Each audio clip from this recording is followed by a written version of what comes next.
एक था टाइगर और भी जासूस पर बनी हुई मूवी को पसंद किया जाता है, लेकिन क्या आप जानते हैं ऐसे असली हीरो के बारे में जो कि जासूस बनकर पाकिस्तान में गया और न केवल वहां पर रहा बल्कि पाकिस्तान की सेना में भर्ती होकर वहां की जानकारी भी दी, लेकिन उस वक्त की सरकार की एक बड़ी गलती के कारण वो पकड़ा गया। आखिर कौन था वो भारतीय जासूस और सरकार की किस गलती के कारण वो पकड़ा गया, आज जानेंगे हम इस वीडियो में। तो दोस्तों स्वागत है हमारे चैनल पर। इस जासूस के बारे में जानने के लिए इस वीडियो को अंत तक जरूर देखें।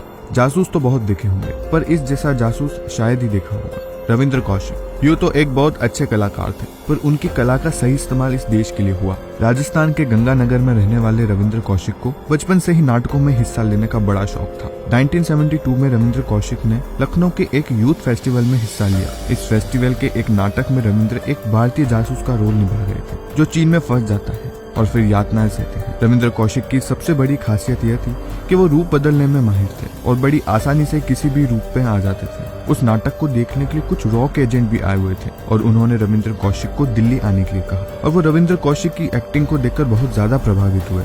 रविंद्र कौशिक के रो में शामिल होने के बाद रो में उनको कड़ी से कड़ी ट्रेनिंग दी गई, क्योंकि उस वक्त माहौल खराब था और पाकिस्तान हर बार कोई ना कोई गिरी हुई हरकत करने का प्रयास कर रहा था। इसलिए 23 साल की उम्र में भारतीय अंडरकवर एजेंट बने रविंद्र कौशिक को दिल्ली में ट्रेनिंग दी गई और उन्हें उर्दू को पहचानना और लिखना सिखाया गया। रविंद्र कौशिक को पाकिस्तान भेजने की तैयारी की जा रही थी ताकि वो वहां पर हो रहे पाकिस्तान के मंसूबों को जान सके और हमारे देश को खबर कर सके। एक भारतीय नागरिक को वहां पाकिस्तान का नागरिक बनाने की पूरी तैयारी की गई। यहाँ तक कि 1975 में पाकिस्तान भेजे जाने से पहले रविंद्र से जुड़े सभी दस्तावेजों और जानकारियों को एजेंसी द्वारा नष्ट कर दिया गया था। यहाँ तक कि उनका खतना भी करवाया गया था ताकि उनको मुस्लिम समझा जाए और वो पाकिस्तानी खुफिया एजेंसी को चकमा दे सके, और उनके परिवार से भी जुड़ी जानकारी छुपा दी गई थी। ये भी कहा गया कि वो अपने परिवार से किसी प्रकार का नाता न रखें और उनके परिवार को कहा गया कि रविंद्र कौशिक किसी काम से बाहर जा रहे हैं जो कि कुछ सालों तक वहीं पर रहेंगे। पाकिस्तान में घुसने के बाद उनका नाम भी बदलवा दिया गया था और उनका नाम रखा गया था नबी अहमद शाकिर। और फिर रविंद्र कौशिक ने धीरे धीरे वहां पाकिस्तान में अपना नाम कमाना शुरू कर दिया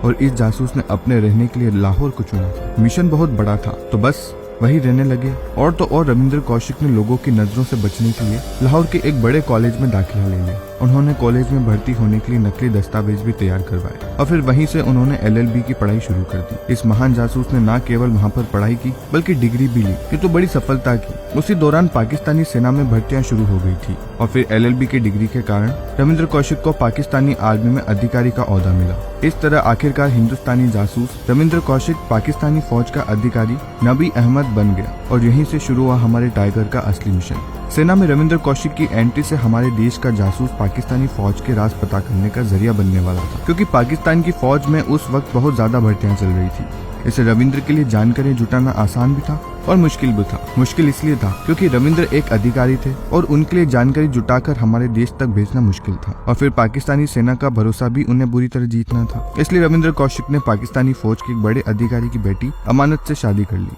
जिससे उनको एक बच्चा भी हुआ और इसके चलते पाकिस्तानी फौज का उन पर भरोसा और मजबूत हो गया। 1971 के दौर में भारत पाक के रिश्ते बेहद खराब थे और 1971 की हार से बौखलाई पाकिस्तानी फौज भारत से बदला लेने के लिए लगातार साजिशें रच रही थी। ऐसे में रविंद्र कौशिक का पाकिस्तानी सेना में होना हिंदुस्तान के लिए बहुत बड़ी ताकत थी। इधर पाकिस्तान में साजिशें रची जा रही थी, उधर रविंद्र कौशिक एक एक पल की खबर भारत तक पहुंचा रहे थे। इस बात का जिक्र IB के पूर्व ज्वाइंट डायरेक्टर M.K. धर ने रविंद्र कौशिक पर लिखी अपनी किताब मिशन टू पाकिस्तान में किया है और 1979 से 1983 तक उन्होंने पाकिस्तान से जुड़ी काफी अहम सूचनाएं भारतीय रक्षा बलों को मुहैया करें। इन सूचनाओं से भारतीय रक्षा बलों को काफी ज्यादा फायदा हुआ, क्योंकि नबी अहमद भारत में काफी अहम खुफिया जानकारी भेज रहे थे। इसलिए वो भारतीय रक्षा बलों के बीच ब्लैक टाइगर के नाम से मशहूर हो गए। ये खिताब उनको उस वक्त की तत्कालीन प्रधानमंत्री इंदिरा गांधी ने दिया था। कौशिक पाकिस्तान में भारतीय इंटेलिजेंस का एक बड़ा नाम बन गए थे। रविंद्र कौशिक की दी हुई जानकारी की वजह से एक बार 20,000 भारतीय सैनिकों की जान बची थी। पाकिस्तानी फौजी बौखलाए हुए थे, किसी को समझ नहीं आ रहा था कि आखिर पाकिस्तानी सेना के सीक्रेट पिन हर बार लीक कैसे हो रहे हैं। टाइगर रविंद्र पर किसी को शक नहीं था, क्योंकि वो उस वक्त के बड़े अफसर थे, लेकिन अपने ही एक हिंदुस्तानी साथी की गलती ने रविंद्र कौशिक उर्फ नबी अहमद की सच्चाई खोल दी। कौशिक के बारे में लिखी गई खबरों के मुताबिक साल 1983 में इनायत मसीह नाम का एक और जासूस पाकिस्तान भेजा गया। रविंद्र ने मना भी किया था कि अभी दूसरे जासूस को भेजने की जरूरत नहीं है और खतरा हो सकता है, लेकिन उस वक्त इंदिरा गांधी की सरकार थी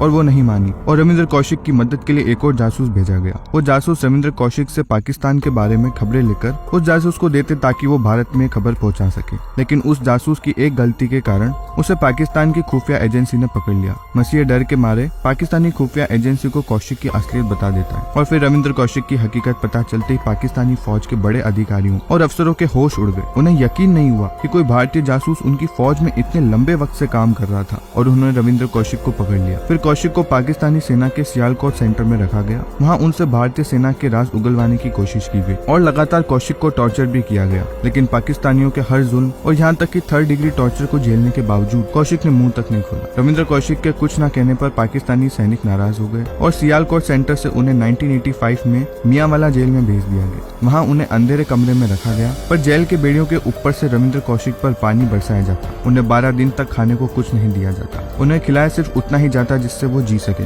रविंद्र जेल में पानी को चाट चाट कर पीते, इसके कारण उनके दिल की बीमारी हो गई। और इस बीच वो घर पर खत भी लिखा करते थे, जो कि आज भी उनके घर पर मौजूद है, जिसमें उन्होंने लिखा कि मैं बाहर बिजनेस करने नहीं गया, मैं एक जासूस हूँ और पाकिस्तान में हूँ। मुझे भारत सरकार की गलती के कारण पकड़ा गया और मुझे भारत देश की धरती पर मरना। एक बार रविंद्र कौशिक की पत्नी, जो कि पाकिस्तानी थी, वो उनसे मिलने जेल में पहुंची और रविंद्र से पूछा कि मेरे साथ ऐसा क्यों किया। इस पर रविंद्र कौशिक का जवाब था कि मेरे देश के लिए, और फिर कभी उसकी पत्नी उनसे मिलने नहीं आई। आखिरकार 2001 में टीबी और दिल की बीमारी के कारण उनकी मृत्यु हो गई। उनकी लाश लेने से भी भारत सरकार ने मना कर दिया था और आज भी रविंद्र कौशिक की बीवी और बेटा पाकिस्तान में ही है। तो दोस्तों, ये आज की वीडियो अगर आपको अच्छी लगी हो तो इसे लाइक करें, कमेंट करके बताइए वीडियो आपको कैसी लगी और अपने दोस्तों के साथ इसको शेयर करें।